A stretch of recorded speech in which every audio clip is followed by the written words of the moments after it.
Assalomu alaykum. Dunyoning barliq joylarida muhojirlikda, musofirlikda yashayotgan, Xitoyning zulmiga uchrab, har yerda bayram bo'layotgan, qiyinchilik qilayotgan, Xitoyga qarshi turay deb turolmayotgan bizning qarindoshlarimiz bugun 100 kishilik namoyish degan namoyishni tashkillagan qarindoshlarimizdan birisi Ilshod Islom yonimizda turibdi. Bu yerda qilgan va'damizga asosan Allohning rahmati bilan va xalqimizningki ciddi kuch chiqarishi bilan biz bu namoyishni bugun amalga oshirdik. Bugun bu yerda Amsterdamning Dam maydonida namoyish qilyapmiz. Qarindoshlarimiz 100 dan ortiq qarindoshlarimiz kelib, Xitoyga o'zining qarshiligini, Xitoyning o'zimizning dushman ekanligini bu yerda amaliy naq maydonda yüzümüzni ochiq qilib, butun dunyo qo'rqayotgan Xitoydan biz bugun qo'rqmay, Yevropaning markazida, Amsterdamning markazida Dam maydonida namoyish qilyapmiz, Xitoy qarshi so'zlayapmiz qarindoshlar. Ya'ni ben uzun söz qilmay sözümüzni Elshad qarindoshimizga beraman. Elshad qarindoshimiz dunyoning har qaysi joyida qarindoshlarimizga qanday bir yurak so'zingiz bor shuni bildirib qo'ying. Assalomu alaykum. Naq maydonda ko'rayotgan, ko'rgan qarindoshlar, men salom. Bugun namoyishni nihoyat yaxshi o'tkazib mang'otimiz, yaxshi bo'layotdi. Ammo deydiganim yurak ichimdagi gap chiqmayotgan Uyg'urlarni bormish qo'ldan yetib shu namoyishimizga. Biz butun Uyg'urlarning zulmi chidamay chiqyapmiz ekan. Hozirgi zulm faqatlan bir ma'no emas, har birimizga kelayotgan zulm. Har bir oilada birdan ikkidan odam bo'lar. Eng oddiysi qamsa uyangizlar. Shu zulmning biri. Shunda zulm turibmi, yana butun Uyg'ur chiqmay. Yana qichib, qo'rqaydiganga nima qoldi qarindoshlar? Chiqayli, mayli qo'llaning bo'l.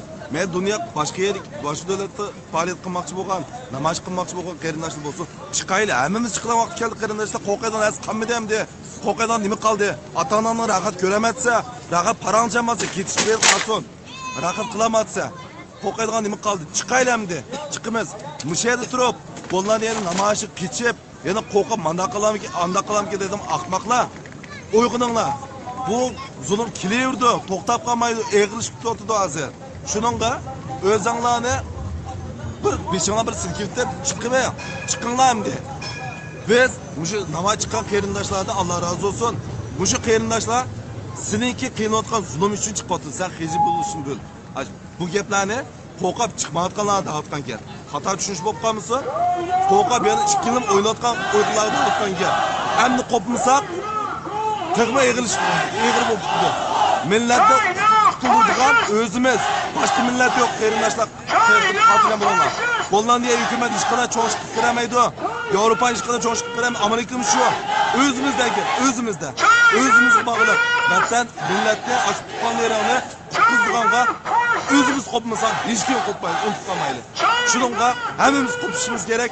Bu namoyish birinchi kun bunda bo'ldi. Bu lekin davom qildi. 100 kishilik emas, 1000 kishi bo'lishini umid qilaman. Rahmat sizga.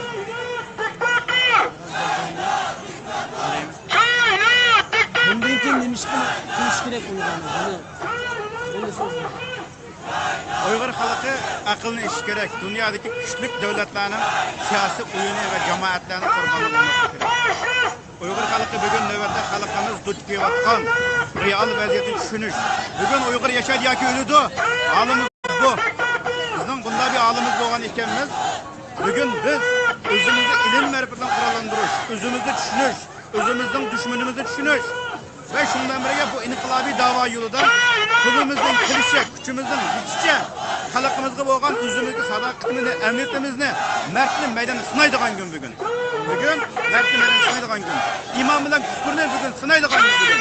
Erkak bilan yana kishini sinaydigan kun bugun.